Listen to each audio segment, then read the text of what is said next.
नमस्कार, इन खबर में आपका स्वागत है। राजस्थान के मुख्यमंत्री अशोक गहलोत को जादूगर भी कहा जाता है और जादूगर यूं ही नहीं कहा जाता है, वो जादू जानते भी हैं। ये विद्या उन्होंने अपने पिताजी से सीखी थी, राहुल और प्रियंका को भी दिखाया था। लिहाजा असर जो है 10 जनपद तक है। आप देख रहे होंगे पिछले कुछ दिनों से वो पुरानी बातों को उकेर रहे हैं, जैसे कि बीजेपी और उसके गृह मंत्री अमित शाह, जफर इस्लाम, धर्मेंद्र प्रधान और 4-5 नेताओं ने मिलकर के कैसे उनकी सरकार गिराने की कोशिश की थी। बात उस समय भी समझ में नहीं आई कि जो बात बीत गई, जुलाई अगस्त की बात है, वो बीत गई। आखिरकार अशोक गहलोत उसको क्यों बार बार उसका जिक्र कर रहे हैं? तो दरअसल अशोक गहलोत की जो निगाहें हैं और जो निशाना है, दोनों में आप गौर कीजिए, दोनों पे। संगठन में और सरकार में बदलाव होना है। वो अपने समर्थक गोविंद सिंह डोटासरा को प्रदेश अध्यक्ष बनवा चुके हैं। प्रदेश प्रभारी अजय माकन वहाँ पे मंथन करने गए हैं, मन टटोलने के लिए गए हैं। हाईकमान यानी कि 10 जनपद और गांधी परिवार का ये दबाव है कि सचिन पायलट के लिए जो वायदा किया गया था, कहीं से भी उनको नहीं लगना चाहिए कि जब वो बगावत खत्म करके लौटे उसके बाद उनकी पूछ नहीं हो रही है। तो एक तो उनके समर्थकों को मंत्रिमंडल में शामिल किया जाना है।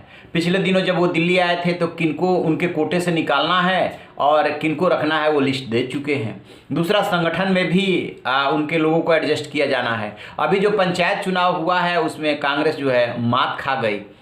तो ये सारी परिस्थितियां हैं। लेकिन अशोक गहलोत के जो समर्थक हैं, जो एक तरह से सचिन पायलट खेमे से बगावत करके गए थे, चाहे परिवहन मंत्री खजरियावास हों और चाहे आंजना हों और बहुत सारे जो इनसे जुड़े रहे थे, बाद में उनसे जुड़ गए, उन लोगों का दबाव ये है कि यदि आप सचिन पायलट समर्थकों को एडजस्ट करेंगे और उनको महत्वपूर्ण पद देंगे संगठन से लेकर सरकार तक, तो मैसेज क्या जाएगा कि जो संकट के दिनों में जब सरकार पे खतरा था, तब जिन लोगों ने पार्टी के प्रति समर्पण और दिखाया, उनके लिए आप एडजस्ट नहीं कर पा रहे हैं और जो बागी थे उनको आप पुरस्कृत कर रहे हैं, तो इसके से क्या मैसेज आएगा और ये ऐसे कैसे काम चलेगा? एक तरफ ये है अशोक गहलोत उनके लिए अड़े हुए, दूसरी तरफ सचिन पायलट खेमा का कहना ये है कि हम तो आपकी बात को मान करके आ गए, लेकिन जो है सरकार भी बच गई, लेकिन ये लोगों को अभी तक एडजस्ट नहीं किया गया है। लिहाजा सचिन पायलट ने अपनी सूची बना रखी है। अब जो अजय माकन लगातार मंथन कर रहे हैं, दोनों पक्षों से मिल रहे हैं, उससे और जो वहाँ पे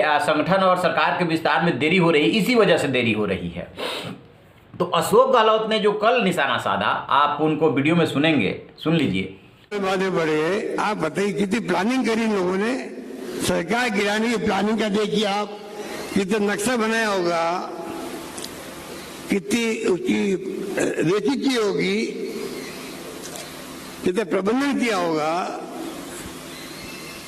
किस प्रकार अधिकारियों को ब्रीफ किया गया होगा, आप कल्पना कर सकते हो। बुकिंग कराई होगी सब तरह से, कोई कमी नहीं रखी, सब तरह से हथियार उन्होंने अपना लिए। धर्मेंद्र प्रधान हो, कौन एक वो असलम खेत से कहा गया, कौन है वो असलम से क्या नाम है, नया नाम है कोई, जब इस्लाम एक नया पैदा हुआ, जब इस्लाम देश के अंदर, जो चाहे मध्य प्रदेश सरकार हो, राजस्थान सरकार हो। अरे एक मुसलमान को टिकट नहीं देती बीजेपी, 400 से अधिक टिकट मिलते हैं यूपी के अंदर, बिहार के अंदर मिलते होंगे 250 के आसपास। एक टिकट बीजेपी नहीं देती मुसलमान को, और मुसलमानों को सरकार गिरवाने के लिए यूज कर रही है। कल अलीगढ़ मुस्लिम यूनिवर्सिटी में प्रधानमंत्री कितना प्यारा लेक्चर दे रहे थे, कितना प्यारा लेक्चर था वो, कि बहुत बड़े उदार दिल के व्यक्तित्व के धनी है, सभी धर्म, सभी जाति, सभी वर्ग, क्या इतिहास बताया ये उनका, बताइए आप। इतना बड़ा कथनी करनी मंत्र है, एक टिकट दिखावटी दे दो, वो भी नहीं।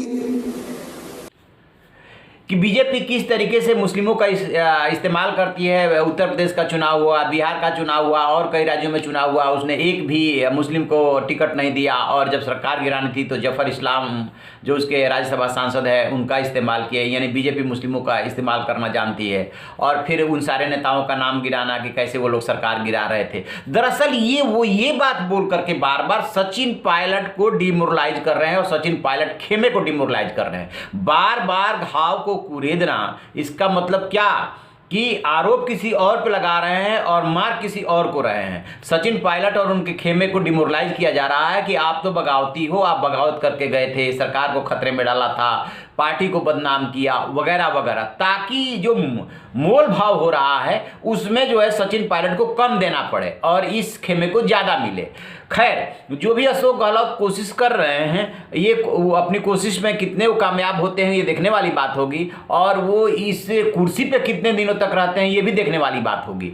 क्योंकि जो गांधी परिवार है और जो केंद्रीय नेतृत्व है, एक बात तो है कि राहुल गांधी और गांधी परिवार के दिल में सचिन पायलट बसते हैं। और यंग लीडर्स में जो 2-4-5 पे नज़र जाती है, जिसमें से एक ज्योतिरादित्य छिटक के चले गए बीजेपी में, तो उसमें सचिन पायलट भी हैं। इसलिए किसी भी तरीके से सचिन पायलट कोई लोग नाराज़ नहीं करना चाहते। ना उस समय अभिमन्यु बद्ध होने दिया था, रोक लिया गया था कि अशोक गहलोत कितने दिन टिकेंगे, कितने दिन रुकेंगे, कब उनको केंद्र की राजनीति में शिफ्ट किया जाएगा, ये बहुत सारे मसले हैं। और हो सकता है कि ज़्यादा पेचीदगी बढ़ेगी तो इसी दौरान भी ऑपरेशन हो जाए। अब ये कांग्रेस के उस पर डिपेंड करेगा कि कितना वो हिम्मत दिखा पाती है। लेकिन जो अशोक गहलोत बार बार बीजेपी पे वार कर रहे हैं सरकार गिराने वाली बात को लेकर के, उसका मकसद है सचिन पायलट और उनके खेमे को डिमोरलाइज करना और ये बताना कि आप विद्रोही हो, आप बागी हो और हम असली कांग्रेसी हैं। हम जो है इस सरकार को बचाने वाले हैं, आपके बिना भी सरकार बचा लिए थे, ये तरीके से वो कह रहे हैं। वहाँ के जो भी सियासी घटनाक्रम चल रहा है उस पर हम नज़र बनाए हुए हैं। जैसे ही कोई अपडेट मिलेगा हम आपसे साझा करेंगे। आप रहिए ना बेखबर, देखते रहिए इन खबर। इन खबर चैनल को सब्सक्राइब करें।